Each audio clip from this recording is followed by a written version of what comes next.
As everyone knows, there's deep concerns about what Donald Trump is going to do with tariffs as it affects Canada and Mexico. Well, we have some news on this because he's posted this on Truth Social. Donald Trump has posted saying, as everyone is aware, thousands of people are pouring through Mexico and Canada, bringing crime and drugs at levels never seen before. Right now, a caravan coming from Mexico, composed of thousands of people, seems to be unstoppable in its quest to come through our currently open border. Here's the news. On January 20th, of one of my many first executive orders, I will sign all necessary documents to charge Mexico and Canada a 25% tariff on all products coming into the United States and its ridiculous open borders. This tariff will remain in effect until such time as drugs, in particular fentanyl, and all illegal aliens stop this invasion of our country.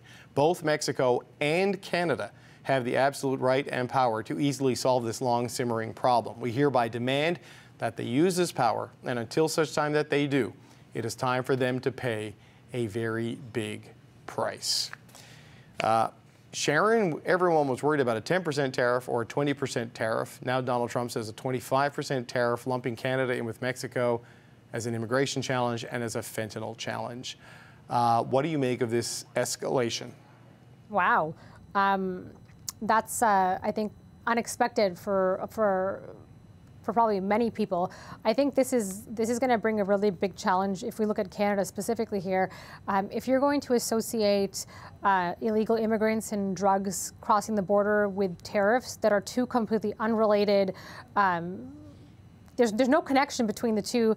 You're creating a real challenge here because the government does not control necessarily people who are trying to move things illegally, and people will always try to do that. So I think this is a really bold move on him, and it can potentially be extremely dangerous for the economy. I think when we say a vehicle crosses the border 25 times, sorry, not 25, like 7 times between Canada and U.S. before it ends at the front door. So the implications of a 25% tariff if we can't stop illegal migrants and drugs is going to be consequential. Amanda, day one, he says. Day one, January 20th, the inauguration, a Monday in Washington, D.C., and day one, a 25% tariff, he says, on the other partners in the Continental Trade Agreement. I mean, yeah, I guess he's paying attention to Canada, so congratulations to all of us. Thoughts and prayers to all of our friends in the PMO. You know, Godspeed to all of you as you deal with this. This is insane, candidly. 25% is insane. I mean, the only silver lining I could possibly think in this is not the first or the last time that Donald Trump will, or President-elect Donald Trump, will threaten something outsized, and he may well sign that into, you know, law on day one as an executive order. But he clearly provides some kind of avenue, which, as Sharon points out, is somewhat bizarre, around we apparently have to control the flow of fentanyl into the U.S. I don't know for a fact that we are the source of it, but my guess is it's probably flowing in the other direction as well. So I think there's probably off-ramps for the government to kind of negotiate or get this down and hopefully turn their guns a little more firmly on Mexico than it is on us. But yeah, this is absolutely shocking. I literally been in a political office when someone drops a bomb like this, and they won't sleep. So good luck, lots of coffee. You know, I'm sure we won't end up with 25%, but it is going to be bananas. If this is day one, like as the former ambassador said, buckle up. Yeah, like I'm laughing not because I find this funny, but it's like the gallows sense of humor that you have to have, Cheryl, because we've been through this before with Trump, and it was the unpredictability, the extreme instability of things. But if you look at this as 25%, now it says on all products. I know you know the Alberta economy very well. There was hope Daniel Smith had of getting a carve out for Alberta Energy. I don't know if products includes oil, unrefined bitumen, for example, a lot of which goes to the Gulf states and stuff, to their refineries.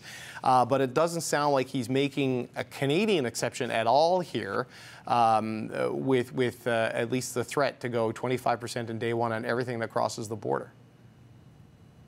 Yeah, I think there's a couple of problems here. One is, like, this is beyond the worst case scenario. As you said, we were hoping for an exemption to 10%, and now we're talking about 25% on everything, which would be absolutely devastating for Canada.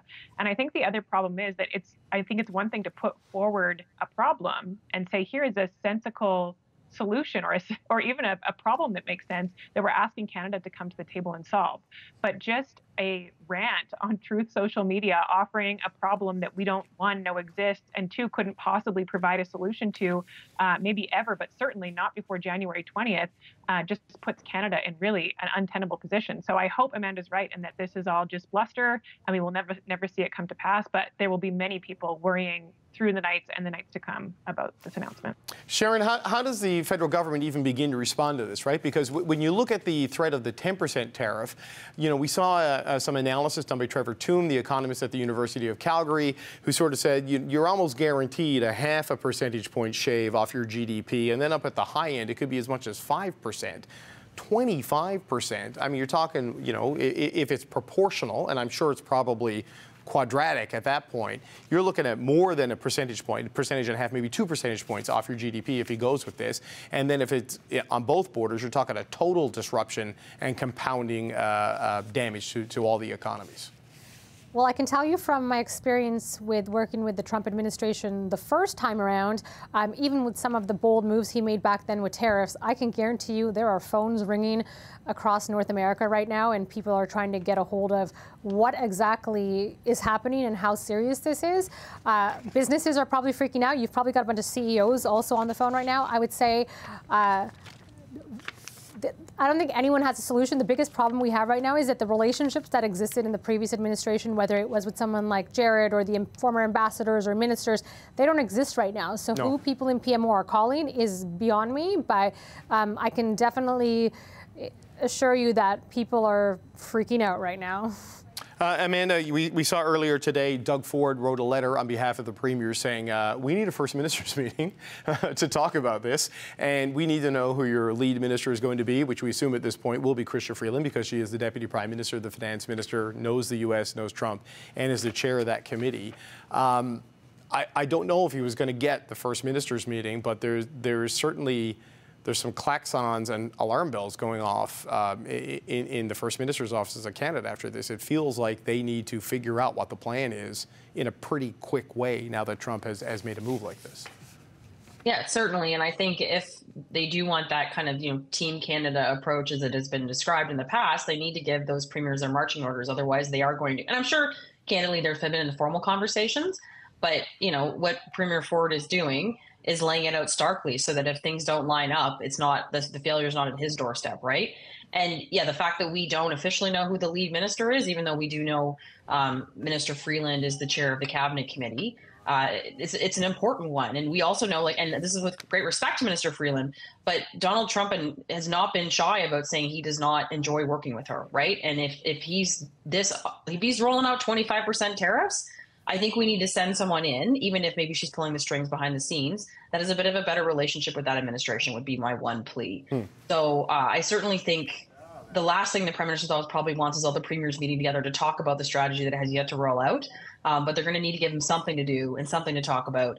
Otherwise, anyway, it's a 5-alarm fire. So I would just say that it's all hands on deck, man. We've all got to do our part. I'm going to be going down to Windsor and seeing what can be done, I guess. 25% tariff cannot happen. That's right. You're from the border town. I forgot about that. And like ground zero for the consequences of all of this is your people and where you're from. So Cheryl, on this, Chrystia Freeland, we assume, as the chair of the Canada-U.S. Committee, will be the point person on this in terms of dealing with the United States. But if this is a day one promise from Donald Trump, January 20th, you're getting deep into when Chrystia Freeland, as the finance minister, is going to be working on what will be the last budget before an election campaign, if we even make it to a budget. I mean, is there the bandwidth to do something like that? I mean, what do you think the response needs to be here? Do you think that this changes and disrupts the plans from the Trudeau side of things? Do they need a larger cabinet shuffle where someone is a standalone Canada-U.S. minister to deal with all of this? Yeah, honestly, I think it probably changes everything. Like if we're looking at a 25% tariff, let's not even bother doing a budget considering anything otherwise. Like I think this becomes priority number one for everybody. And maybe it is the case that somebody needs to be appointed, that the best person who has the best shot at, talking sense into the Americans is appointed to that job. But really it is sort of a reset to say whatever rules we thought we were playing by in the past, they don't exist anymore, and we're starting from nothing again. And I think that's what the federal government will have to do. Sharon, are you getting a bit of deja vu and PTSD from your time here in the first kind of Trump administration? Because you forget how chaotic it was because we've had the pandemic and we had Biden, but here we go again. Yeah, you know, it was really interesting to kind of see what happened back then, and when everything first happened when he got elected, I think everyone was scared, and we learned very quickly. He did have people on his team that were very reasonable and easy to deal with to a certain extent. Some so even more than the previous administration. But the problem here is that he's got a bunch of, I would say, knots in his knickers around what he's not happy with Canada, whether it's defense spending, the borders. So I think they're going to need to put an adult who can have a conversation with him without him getting triggered about anything in a room and have the conversation of how are we going to do this, because I don't think it'll be 25. I hope it will not be 25. But this is definitely giving me a little bit of deja vu from the first time around. But the stakes may be higher, and certainly the tariffs are. Look, I want to thank you all for pivoting with me on the breaking news and being so reasonable and flexible and adaptable on this. Sharon Carr, Amanda Galbraith, and Cheryl Oates, thanks so much. We appreciate it.